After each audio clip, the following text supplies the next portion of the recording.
Phoenix Gadis Radio Station, dan sekarang sudah balik lagi bersama Agil Babil. Dan seperti yang udah di-teaser tadi, kalau hari ini Agil tuh bakal ngobrol-ngobrol barengan sama dokter spesialis ortopedi dan juga traumatologi. Dan tentunya seperti yang udah dibilang tadi, kalau misalkan kita tuh pasti pernah banget nih, buat kamu yang suka banget sama olahraga, itu mengalami yang namanya cedera otot. Apalagi buat kamu tuh yang sering kayak olahraga futsal, terus mini soccer juga, dan badminton lainnya, tentunya pernah mengalami cedera otot mulai dari keseleo atau bahkan jatuh, sampai parahnya itu sampai patah tulang. Yang tentunya ini bikin kita itu terpaksa beristirahat panjang, Viners. Dan mungkin kamu pikir kayak, cuma cedera kecil aja. Tapi tahu gak sih kalau misalkan cara kita nanganinnya itu bisa sangat berpengaruh untuk kesembuhan tubuh kita. Dan hari ini kita bakal ngomong bareng dokter spesialis ortopedi dan juga traumatologi. Di sini sudah kedatangan Dr. Bagus Gede K. Astayogi, SPOT FICS. Ini adalah dosen juga di Fakultas Kedokteran Universitas Maha Saraswati. Dan buat kamu juga nih yang pengen bertanya mengenai tentang trauma otot atau cedera ringan gitu, kamu bisa langsung aja WhatsApp di 0812 383 9100 atau bisa juga ke Instagramnya Phoenix Radio Bali. Dan sekarang disapa terlebih dahulu. Halo, selamat sore dokter. Sore. Selamat sore. Apa kabar dok? Baik, Mas. Baik, ini saya manggilnya siapa nih? Dokter Bagus kah atau Dokter Yogi? Dokter Yogi boleh. Dokter Yogi aja ya, biar tambah akrab ya. Nah boleh. dok, ini mungkin untuk pertama kita mulai yang simpel-simpel dulu nih dok. Ini kalau misalkan ngomongin nih tentang cedera otot atau patah tulang, sebenarnya penyebab umum terjadinya hal ini tuh apa sih dok? Sebenarnya cedera otot dan patah tulang itu sebenarnya penyebab umumnya itu banyak sebenarnya ya. Oke. Cuman yang biasanya kita temui di praktekan atau di rumah sakit itu memang kebanyakan berhubungan dengan yang namanya trauma. Trauma, oke. Nah, trauma itu sendiri ada beberapa tipe kan. Ada yang dia penyebabnya bisa karena olahraga, kemudian karena kecelakaan seperti itu, atau memang masalahnya memang terjadi adanya kontak fisik atau kekerasan seperti itu. Okay. Cuman memang yang paling sering dan paling sering terjadi dan paling sering ditemukan itu memang kalau di Indonesia sendiri ya, itu memang kecelakaan. Okay. Itu yang paling utama menjadi penyebab cedera otot ataupun cedera tulang gitu. Kalau itu secara umum dok, kalau misalkan di remaja atau mungkin dewasa itu juga hampir sama untuk penyebab umumnya? Kalau untuk remaja, sebenarnya untuk penyebab umum tetap ya, yang paling banyak kecelakaan. Cuman kalau untuk remaja, kebanyakan juga banyak variasi penyebabnya itu akibat dari olahraga, kemudian adanya olahraga kontak fisik seperti itu untuk remaja. Sedangkan kalau yang untuk orang tua, selain dari kecelakaan sendiri, memang kadang-kadang memang berhubungan langsung dengan kondisi tulang yang secara metabolik sudah rapuh. Oh, faktor umur ya? Iya, faktor umur istilahnya. Jadi kadang-kadang cuma jatuh kepleset, tau-taunya patahnya lumayan parah gitu. Oke, nah kalau misalkan ngomongin tentang perbedaan nih dok, apa sih perbedaan penanganan awal antara cedera otot dan juga patah tulang pada dewasa maupun remaja dok? Perbedaan penanganannya sebenarnya, kalau kita membahas perbedaan penanganan, kita harus tahu dulu sebenarnya perbedaan secara prinsip cedera tulang dan otot pada remaja ataupun dewasa. Remaja sendiri itu sebenarnya usianya masih ada yang di dalam rentang masa-masa pertumbuhan. Oke. Jadi kalau masa pertumbuhan remaja, kita ada namanya istilah growth plate atau lempeng pertumbuhannya itu masih aktif gitu Mas. Jadi kondisi fisik dan sifat atau fungsi dari tulang dan otot pada remaja dan anak itu jadinya agak sedikit berbeda. Oke. Itu contohnya secara simpelnya itu misalkan pada anak, kalau ligamen atau otot itu dia memang sifatnya lebih rigid atau lebih kuat daripada orang dewasa. Itu sedangkan pada orang dewasa dia ototnya itu atau ligamennya sudah lebih istilahnya lebih lemah. Okay. Kalau lebih rentan cedera saya bilang ya. Seperti itu. Nah, jadi kalau untuk penanganannya perbedaannya harus kita hubungkan dengan sifat-sifat itu tadi. Tapi pada secara garis besar penyembuhan penanganannya untuk yang remaja karena remodeling karena penyembuhan tulang pada remaja secara umum jauh lebih baik dibandingkan orang dewasa. Jadi penanganan pada remaja kebanyakan memang sifatnya masih bisa dilakukan dengan konservatif atau tanpa operasi. Oke. Ya, kalau misalkan pada orang tua biasanya kita pertimbangannya tidak semuanya harus operasi, tapi sebagian besar memang kita sarankan untuk operasi karena remodeling dan penyembuhan tulang itu memang sudah tidak terlalu baik seperti masa remaja. Masa remaja, oke. Iya. Kalau ngomongin tentang penanganan awal nih dok, apakah bagus menggunakan painkiller semprot itu untuk penanganan awal, apalagi ketika kita mungkin yang anak remaja nih yang suka banget sama futsal atau ya mini soccer segala macam, itu biasanya menggunakan kayak obat painkiller semprot gitu untuk misalkan lagi keselio, itu apakah bagus dok? Sebenarnya kalau dalam painkiller semprot itu sebenarnya kan dia fungsinya memang cuman simptomatik ya. Simptomatik itu cuman untuk meredakan nyerinya. Oke. Dan biasanya itu topikal. Jadi topikal itu cuman di permukaan kulit dan ototnya saja yang dirasakan efeknya. Nah, kalau dalam melakukan olahraga, kalau sedang melakukan olahraga, kalau penggunaannya tidak terlalu overuse, jadi masih boleh-boleh saja gitu. Oke. Cuman yang ditakutkan kan kalau misalkan memang sudah terjadi cedera, ligamen, keselio, atau sampai patah tulang di bagian, contohnya di bagian ankle gitu, terjadi patah tulang terus disemprot, takutnya ini membuat bias atau menutupi gejala nyeri yang seharusnya dirasakan sama anak atau remaja itu atau orang dewasa itu. Jadi penanganannya jadi malah terlambat jadinya. Seperti itu. Oke, berarti melanjutkan pertanyaan sebelumnya nih dok. Cara membedakannya gimana dok antara cedera otot ringan dan mungkin cedera otot yang bisa dibilang serius gitu? Oke, kalau cedera otot ya. Kalau cedera otot kita membedakannya secara prinsip dasar itu kalau di bidang kedokteran kita kalau namanya cedera otot itu pasti gejala-gejala awalnya sangat berhubungan dengan radang, gejala radang atau gejala inflamasi. Gejala radang itu sendiri ada beberapa. Yang pertama contohnya timbulnya rasa nyeri. Yang kedua pembengkakan di area nyeri di area yang mengalami cedera. Kemudian timbul rasa hangat atau panas di sekitar area itu. Kemudian sampai bisa terjadinya kemerahan di sekitar sana. Nah, yang paling parah adalah sampai timbul gejala yang kita sebutnya fungsiolesa atau kehilangan fungsi atau anggota gerak itu tidak dapat digerakkan atau tidak dapat difungsikan sebagaimana normalnya. Jadi derajat keparahannya kita nilai dari sana. Oh gitu. Iya, jadi semakin si penderita semakin dia merasakan gejala inflamasi atau gejala radang ini semakin parah dirasakan, berarti kemungkinan secara garis besar kemungkinan memang cederanya semakin serius. Apalagi sampai terjadi fungsiolesa tadi atau anggota gerak itu tidak dapat digerakkan atau tidak dapat difungsikan.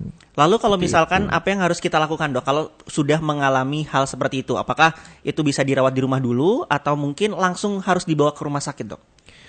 Kalau pengalaman saya kebanyakan memang apa yang dirasakan penderita berkorelasi dengan kapan dia akan meminta pertolongan medis. Jadi menyangkut yang tadi tanda-tanda radang tadi, memang kadang-kadang penderita atau pasien itu datangnya itu biasanya tidak langsung ke rumah sakit gitu. Malah kalau di Bali sendiri atau di Indonesia kan beberapa tahun kemarin masih menganut sistem yang memang penyembuhan tradisional segala macam ya. Masih banyak sekali yang entah itu dipijat, diurut gitu. Nah, kalau saya selalu menyarankan ke masyarakat setiap mengalami gejala atau gangguan atau cedera pada sendi, otot atau tulang, sebaiknya memang langsung dikonsulkan ke pihak medis. Gitu. Karena memang ada beberapa tipe cedera yang kita tidak bisa nilai secara penderita itu sendiri, tidak bisa menilai, yang takutnya itu malah ternyata merupakan suatu cedera yang serius seperti itu. Oke, benar sih. Karena kadang-kadang orang tuh punya tingkat kesakitan atau pain tolerance. Iya, pain tolerance itu kan Benar. berbeda-beda setiap orangnya kan dok Iya, ya. benar. Jadi lebih baik emang langsung aja dibawa ke medis harusnya. Benar. Nah kalau tadi kan ngomongin tentang remaja dok, penanganan pada remaja. Kalau pada dewasa sendiri dok, apakah ada perbedaan mendasar kalau misalkan seorang mungkin orang tua kita nih mengalami yang namanya cedera serius, itu apakah ada penanganan yang beda gitu sama remaja tadi? Kalau penanganan beda sebenarnya secara garis besar sama ya. Oke. Tapi kalau penanganan awal, saya Oke. bilang kalau penanganan awal. Kalau penanganan selanjutnya dari bidang ortopedi, bidang kedokteran tulang, itu akan agak sedikit berbeda pemilihan opsinya. Cuman kalau untuk penanganan awal sebenarnya sama. Kalau Oke. untuk cedera tulang, cedera otot, prinsipnya ya kita harus melakukan penanganan awal untuk mencegah cedera itu bertambah serius. Oke. Jadi ada yang pertama kita bisa lakukan elevasi pada kakinya, kita tinggikan, misalkan kakinya yang cedera kita posisikan lebih tinggi. Terus kemudian kita proteksi. Proteksinya pakai apa? Sebenarnya banyak hal simpel yang bisa digunakan ya. Contohnya kita bisa menggunakan kerdus. Kalau ada di rumah, iya kita bisa menggunakan bantal. Jadi yang tangan atau sendi yang mengalami cedera itu kita imobilisasi dulu, kita proteksi dulu. Oh gitu. Itu jangan diinjekin, atau misal kalau tangan jangan digunakan dulu, kita proteksi langsung.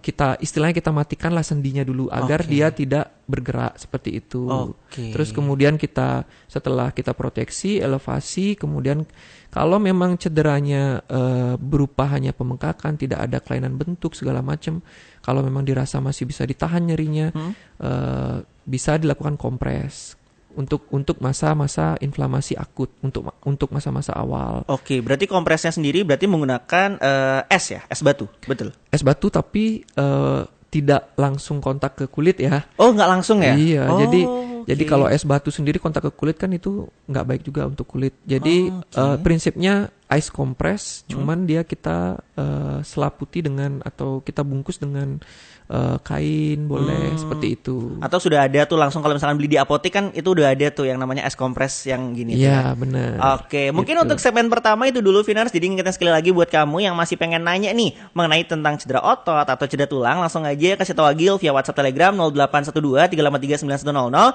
atau boleh juga lewat Instagramnya di @phoenixradiobali. Tentunya masih bersama Dr. Yogi di sini di Check Up. Phoenix Radio Station masih bersama Agil Ababil di sini Vinars. Tentunya masih bersama Dr. Yogi. Ini adalah dokter spesialis ortopedi dan juga traumatologi dan juga dosen Fakultas Kedokteran Universitas Maha Saraswati. Tadi Agil dan juga Dr. Yogi itu udah ngebahas mengenai tentang cedera otot dan sekarang mungkin berlanjut kepada cedera tulang nih dok. Dok, ini Agil pengen bertanya nih dok.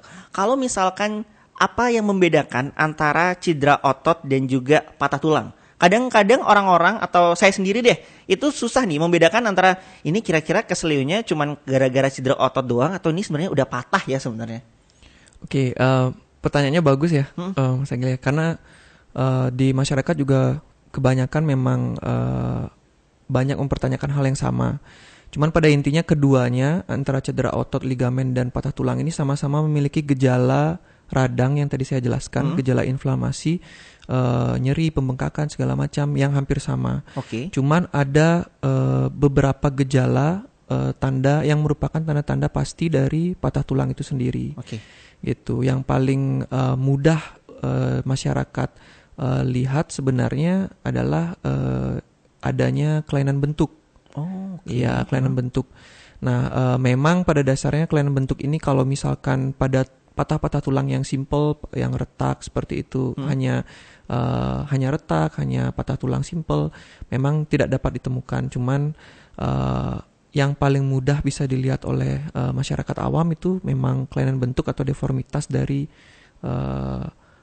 Bentuk tulang itu bentuk ya? tulang itu. Contohnya misalkan di pergelangan di jari, misalkan di jari, misalkan dia cedera ligamen, ya dia biasanya masih lurus-lurus aja gitu. Oh, kalau sampai Tapi bengkok kalau itu sampai berarti patah tulang ya, kalau bengkok itu ya kita harus curiga seperti Oke. itu. Tapi gimana sama yang udah terlanjur dok? Kayak kita nih sebenarnya nggak tahu itu patah tulang, tapi akhirnya didiemin dan akhirnya itu apakah bisa sembuh sendiri tapi dengan bentuk yang nggak sama lagi atau nantinya di lain waktu mungkin itu sebenarnya bisa kambuh juga dok? Nah, itu tergantung dari patahan tulang di awal itu sendiri, Mas Oke. Agil. Jadi Kalau memang di awal itu dia hanya berupa retakan, berupa stress fracture, berupa patah tulang yang sederhana, dia biasanya memang tulang itu sendiri kan punya kemampuan untuk daya penyembuhannya sendiri seperti itu. Jadi dia akan melakukan penyembuhan, repair, remodeling sampai ke penyembuhan gitu. Tapi yang bahaya itu ketika memang kalau patah tulang itu sendiri memang sifatnya kompleks. Jadi contohnya misalkan patah tulang itu bentuknya itu dia memanjang lancip gitu misalkan. Nah itu kan posisinya dia tidak stabil. Jadi posisi dan kondisi tulang itu tidak stabil di dalam. Jadi kan goyang-goyang tuh. Nah, kalau ada goyang-goyang seperti itu, tulangnya setelah patah tulang, terus kemudian patah tulangnya sampai hancur berkeping-keping gitu. Nah, itu akan meningkatkan resiko komplikasi berupa tidak sembuhnya tulang itu. Nah, ya kita sebutnya dengan beberapa istilah. Ada namanya non-union. Non-union itu artinya tulang tidak menyambung. Terus kemudian ada delayed union atau tulang menyambung tapi tidak dalam jangka waktu yang seharusnya. Kemudian ada juga yang namanya yang tadi Mas Agil tanyakan malunion. Malunion itu artinya tulang menyambung tapi bentuk dan posisinya salah. Itu. Nah, kalau bentuk dan posisi salah itu akan mengganggu fungsi dari ekstremitas itu sendiri, fungsi dari tangan, fungsi dari kaki gitu. Contohnya di tangan kalau misalkan dia ada kelainan bentuk muter gitu, misalkan tulangnya sembuhnya dia bengkok muter gitu. Jadi pergerakan tangan, pergerakan dari wrist, pergerakan dari pergelangan tangan jadi tidak bisa maksimal seperti itu. Dari 3 itu dok, apakah itu 3-3-nya bisa disembuhkan mungkin lewat operasi atau gimana dok? Bisa. Sebenarnya sebenarnya bisa di pada next step-nya atau tahap selanjutnya kita bisa melakukan tindakan-tindakan operasi. Tapi yang pasti operasinya sangat lebih kompleks dibandingkan ketika kita membawa kondisi patah tulang dalam fase yang masih fresh gitu loh. Masih baru. Gitu. Masih baru dan masih merupakan cedera pertama. Kalau sudah terjadi komplikasi itu operasinya bisa berkali-kali jadinya. Jadi lebih susah ya. Jadi jauh lebih susah. Nah, kalau ngomongin juga tentang patah tulang nih, Dok. Apakah ada penanganan berbeda antara patah tulang remaja dan juga dewasa? Tadi dokter udah sebutin di awal, kalau misalkan cedera otot dewasa dan juga remaja itu berbeda karena banyak faktor, dari faktor umur juga, terus remaja juga. Kalau patah tulang sendiri, Dok, apakah sama dengan cedera otot tadi? Sama, jadi patah tulang sendiri pada anak dan remaja. Remaja ini kan kayak yang saya tadi bilang, seperti yang saya tadi bilang bahwa remaja ini masih ada yang rentang. Kita sebut remaja itu berarti dia masih ada dalam rentang masa pertumbuhan. Jadi ketika tulang itu masa pertumbuhan, kita pasti berbicara tentang growth plate. Nah, growth plate itu sendiri kan di tulang. Iya. Jadi kalau pada anak dia ketika terjadi patah tulang, ada juga resiko-resiko yang namanya growth arrest. Growth arrest itu artinya pertumbuhan yang berhenti atau terganggu. Karena apa? Karena terjadinya cedera growth plate tadi, cedera lempeng pertumbuhan tadi. Itu yang harus diperhatikan. Kemudian dari pilihan opsi penanganan. Kalau anak sama dewasa, kalau tulang memang sama seperti cedera otot. Jadi kalau pada anak, karena tulangnya itu masih lebih bagus fungsi remodelingnya, fungsi penyembuhannya, karena selaput dari tulang itu masih tebal, masih aktif, jadi penanganannya biasanya masih bisa dilakukan tanpa operasi. Kalau pada orang dewasa biasanya penanganannya, toleransi penanganannya itu biasanya langsung kita ada beberapa kondisi tulang yang memang sebaiknya langsung dilakukan operasi seperti itu. Jadi makanya kalau misalnya di masyarakat kita banyak melihat kalau anak-anak patah, kok cuman sama dokter ortopedinya kok cuman di gips kayak gitu. Karena memang anak itu dia kadang-kadang bengkok banget tulangnya, itu dia masih bisa remodeling. Gitu. Iya, karena masih growth tadi itu ya. Masih ada masa pertumbuhan dan remodeling tulang atau penyembuhan tulangnya itu masih bagus dia. Karena kan ada selaput tulangnya itu yang memberikan nutrisi yang sangat bagus untuk tulangnya. Oke. Nah, kalau ngomongin tentang ini, Dok, faktor sekarang. Tadi kan dokter udah bilang faktor tertinggi itu adalah kayak misalkan kecelakaan, terus juga mungkin olahraga. Nah, kalau untuk faktor penyembuhan, apakah faktor gaya hidup itu juga mempengaruhi, Dok? Tadi kan usia udah tuh. Kalau gaya hidup sendiri tuh gimana, Dok? Kalau gaya hidup juga sangat mempengaruhi ya. Yang pertama itu contohnya kalau terutama untuk orang dewasa ya. Untuk orang dewasa kan biasanya memang, kalau untuk anak kan, untuk remaja kan biasanya lifestyle-nya, kalau misalkan remaja kan masih itu aja Iya, kegiatannya. Nah, kalau dewasa biasanya memang sudah mulai berhubungan dengan kebiasaan-kebiasaan tertentu seperti kebiasaan merokok, kebiasaan mengkonsumsi minuman beralkohol. Kemudian juga dari segi nutrisinya juga, orang dewasa kadang-kadang kan kita karena aktivitas jadinya makan juga sembarangan seperti itu. Jadi takaran nutrisinya untuk beberapa vitamin dan mineral juga tidak tercukupi. Seperti itu. Jadi beberapa lifestyle termasuk juga pola tidur, kemudian pola olahraga itu juga mempengaruhi seperti itu. Ini banyak yang bilang, Dok, bahwa matahari pagi itu bagus banget buat kesehatan tulang. Bagaimana dengan orang-orang yang mungkin susah untuk bangun pagi mungkin, atau apakah ada mungkin beberapa makanan atau beberapa vitamin yang bisa dikonsumsi mungkin untuk untuk gini tulang mungkin? Kalau untuk remaja atau anak, karena biasanya dalam kondisi tidak punya penyakit tertentu ya, maksud saya, kalau pada anak dan remaja biasanya memang dengan konsumsi makanan sehari-hari itu sudah tercukupi. Kalau di masa sekarang ya, di masa yang sudah maju lah. Berbeda dengan dulu waktu zaman tahun 19 berapa gitu, itu kan masih nutrisi di Indonesia kan memang masih belum begitu baik seperti sekarang. Jadi kalau untuk remaja sih menurut saya sudah cukup ya, dengan konsumsi dan pola makan yang sehari-hari, karena mereka juga remodeling dan kondisi tulangnya masih bagus.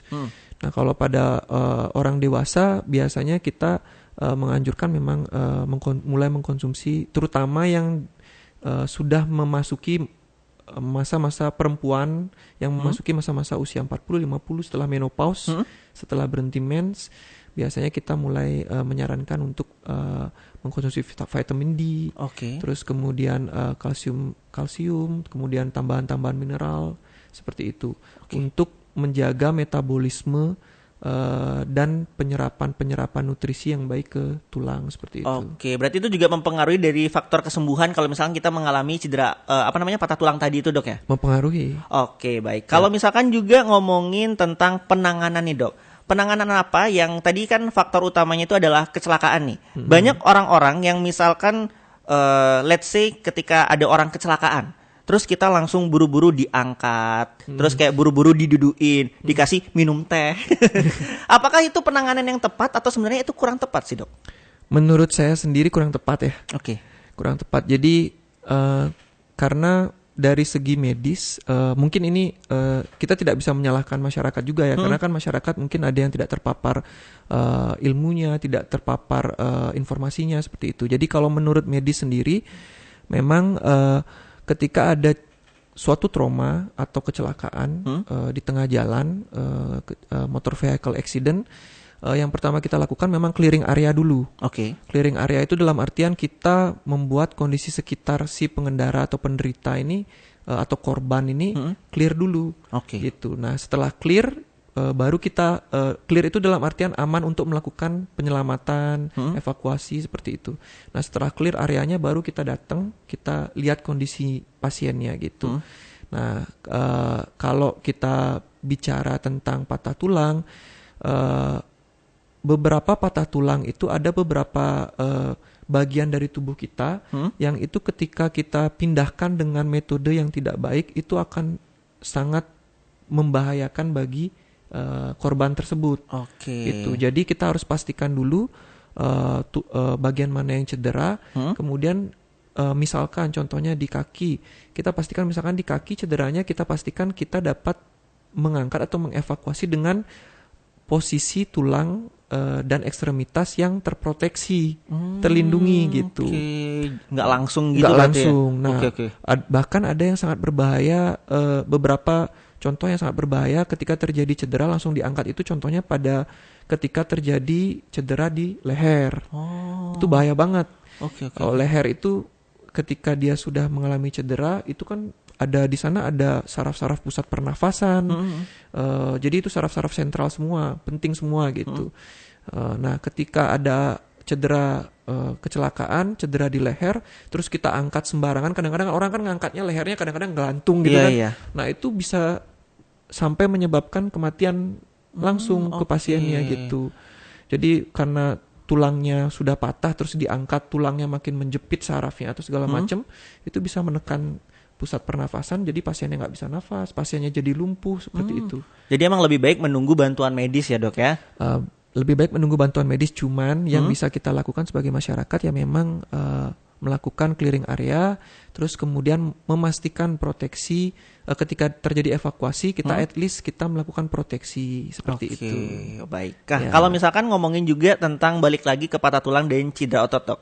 Ini patah tulang itu kan ada patah tulang terbuka dan juga patah tulang tertutup. Mungkin apa perbedaannya dan penanganan apa yang tepat dilakukan di awal?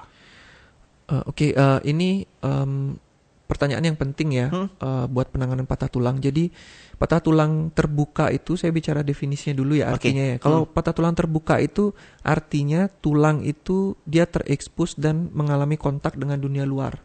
Gitu. Nah, patah tulang terbuka itu sendiri dia ada gradingnya, ada tingkatan-tingkatannya. Kalau dia patah tulangnya grade 1 gitu contohnya, itu lukanya atau exposure-nya itu masih kecil. Kadang-kadang nggak kelihatan, tapi dia ada darah dari sana gitu. Nah, yang misalnya grade 2 dia jadinya lukanya itu sudah mulai besar dan sangat besar gitu. Nah, perbedaannya adalah kalau terbuka dan tertutup. Nah, ini Mas Agil bayangin sendiri kalau misalkan tulang terekspos sama dunia luar, kan resiko infeksinya tinggi sekali. Benar. Nah, jadi ketika kita berbicara tentang patah tulang terbuka, kita selalu sangat sering menyangkut pautkannya dengan resiko infeksi. Karena kalau tulang itu mengalami infeksi, sekali mengalami infeksi, itu biasanya kita memerlukan penanganan yang komprehensif dan kontinu. Jadi nggak bisa operasinya itu sekali aja biasanya kalau sudah infeksi. Karena kan di dalam tulang itu kan banyak trabekula banyak seperti ruangan-ruangan itu. Mas Agil. Jadi kalau kuman tumbuh di sana itu bersihinnya susah banget gitu. Nah, jadi intinya penanganan kalau misalkan patah tulang terbuka itu ada exposure terhadap dunia luar, ada lukanya dan itu memiliki resiko infeksi yang sangat tinggi. Sedangkan kalau patah tulang tertutup biasanya kita hanya berbicara tentang penanganan awalnya itu berbicara tentang bagaimana kita melakukan fiksasi, imobilisasi atau proteksi terhadap tulang itu sehingga dia bisa tumbuh dengan lurus atau tumbuh dengan kondisi seperti sebelumnya. Nah, kalau misalkan ketemu patah tulang terbuka, kalau patah tulang tertutup kita kan bisa cuman pasang bidai, pasang kayak kerdus, kalau nggak ada apa kerdus, pasang bantal gitu untuk sebagai pemegang sementara. Tapi kalau patah tulang terbuka kita wajib kalau ketemu pertama kali kita wajib untuk menutup dengan sesuatu lah. Kayak kain gitu bisa? Bisa. Jadi kalau misalkan memang kita nggak dekat sama puskesmas, nggak ada kasa steril, kita bisa gunakan kain, tapi pastikan kain itu bersih lah. Bisa dicuci dulu pakai sabun terus kemudian tutup seperti itu. Tapi harus keringkah atau misalkan tadi kan dicuci dok masih basah itu apakah? Nggak apa-apa kalau masih basah, tapi kalau basahnya itu air bersih ya. Air bersih itu nggak usah steril karena kan kalau masyarakat awam kan tidak tahu prinsip steril yang mana gitu. Nah, kalau basah habis dicuci sabun misalkan masih agak basah gitu, ditutup aja dulu sementara. Ditutup jadi prinsipnya bahkan kalau di instalasi kesehatan kita kalau ada open fracture memang saya selalu menyarankan tutupnya itu malah dengan moist sterile gauze. Jadi kasa steril yang agak basah. Gitu. Iya, karena kondisi moist itu dia untuk pertumbuhan kuman itu dia lebih tidak baik untuk kumannya, lebih baik untuk kita gitu. Kalau dibersihkan dengan alkohol, dok? Jangan. Gimana? Jangan. Itu jangan. Jangan. Jadi alkohol itu dia bersifat tidak baik untuk luka. Iya. Berarti ada kesalahpahaman Ada ini. kesalahpahaman. Baik. Mungkin untuk segmen yang kedua itu dulu, Vinar. Seru banget nih ngebahas mengenai tentang bagaimana cara penanganan ketika kita mengalami cedera otot dan juga patah tulang. Dan buat kamu juga ngingetin yang pengen bertanya-tanya mengenai tentang cedera otot dan juga patah tulang, langsung WhatsApp Telegram aja di 0812383900 atau bisa juga lewat Instagramnya di @phoenixradiobali. Tentunya di sini masih ada Agila Babil dan juga Dr. Yogi. Vinigradus Radio Station, di sini masih ada Agila Babil Finars dan juga masih bersama Dr. Yogi. Ini adalah dokter spesialis ortopedi dan juga traumatologi serta dosen Fakultas Kedokteran Universitas Mahasaraswati. Tadi Agil dan juga Dr. Yogi itu udah ngebahas mengenai tentang cedera otot, terus juga penanganan patah tulang juga. Tapi nih Dok, mungkin tadi udah ngebahas mengenai tentang kesalahan ketika seseorang penanganan ketika kecelakaan. Tapi kalau misalnya ngomongin secara umum Dok, kesalahan apa yang sering terjadi di dalam masyarakat mengenai tentang cedera otot dan juga patah tulang ini dalam segi penanganan? Oke, ini pertanyaannya sering banget ya di masyarakat, juga ditanyakan. Yang paling umum memang tergantung dari lokasi tempat tinggal kita, kebudayaan kita juga Mas Agil. Jadi yang paling umum memang kebanyakan masyarakat kita, kalau di Bali saya lihatnya memang sudah agak maju ya. Cuman kalau kita lihat di Indonesia sendiri seperti di Jawa, di Kalimantan, Sumatera atau di Irian seperti itu, penanganan kebanyakan memang masih bersifat tradisional penanganannya. Kebanyakan itu ada yang ketika terjadi cedera otot, cedera patah tulang, membawa ke pijat tradisional. Sehingga pemijatan-pemijatan yang tidak tepat itu malah menyebabkan reaksi inflamasi berlebih. Bahkan beberapa kasus, terutama yang tadi kita bahas pada patah tulang terbuka, ada luka di sana, dibawa ke pemijatan tradisional, jadi malah luka yang tidak begitu besar, kondisi patah tulang yang tidak begitu parah, jadi malah infeksi. Malahan parah ya? Malahan parah jadinya. Nah, kebanyakan di masyarakat memang penanganan yang terjadi itu kebanyakan memang masih berkorelasi dengan budaya-budaya kita.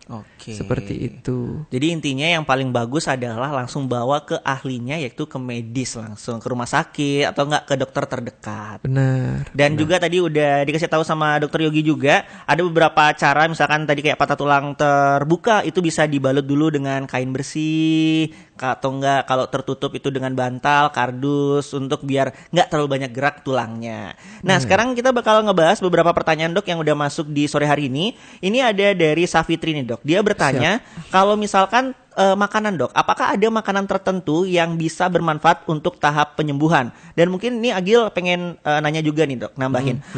Apakah benar ada minuman, ini kita bilang aja minuman soda, itu mempengaruhi kekuatan tulang Dok? Mempengaruhi kekuatan tulang. Iya, kan ada yang bilang tuh kalau misalkan kita sering minum minuman soda, itu tulang akan menjadi gampang retak mungkin atau gampang patah kayak gitu. Apakah benar Dok? Oke, saya jawab yang Safitri dulu. Iya, yang Safitri dulu.